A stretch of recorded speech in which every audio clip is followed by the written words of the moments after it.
Group পর্বে প্রথম 2 জেতা ম্যাচ হারার পর ফাইনাল খেলা অনেকটাই অলীক স্বপ্নে পরিণত হয়েছিল রংপুর রাইডার্সের সামনে। তৃতীয় ম্যাচে ঘুরে দাঁড়িয়ে আশা জাগায় রংপুর। চতুর্থ ম্যাচটা গ্রুপ পর্বের শেষ ম্যাচ হলেও পরিণত হয়েছিল সেমিফাইনালে, জিতলেই শিরোপার মঞ্চে।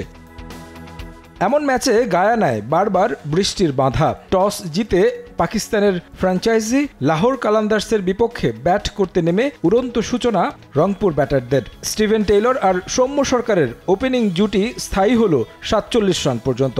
আক্রমণাত্মক ব্যাটিংয়ে প্রথম ওভারেই 14 রান তোলেন টেইলর। অন্য প্রান্তে আরও মারমুখী সৌম্য সরকার খেলেন বাউন্ডারির উপর। যদিও ইনিংসটা খুব বেশি লম্বা করতে পারেননি। 13 বলে 22 রান করে ফিরেছেন প্যাভিলনে। 170 স্ট্রাইক রেটে ব্যাট করে আউট হন মির্জা বেগের বলে।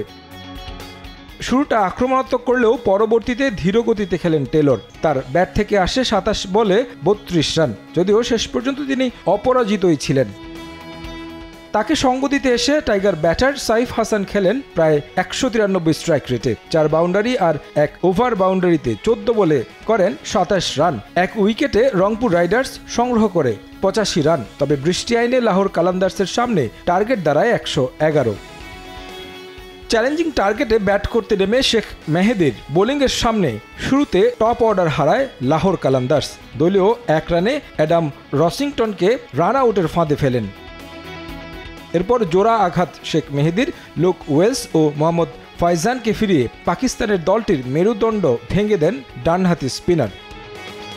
পরের ওভারেই তুলে নেন মোহাম্মদ আখলাককে। 14 রানে 4 উইকেট হারায় লাহোর। মির্জা বেগ আর টম বেল মিলে প্রতিরোধ করার চেষ্টা করেন, তবে রাব্বি আর চ্যাপেল ফিরিয়েছেন 2 ব্যাটারকে। শেষ পর্যন্ত 7 উইকেটে 87 রান তোলে লাহোর।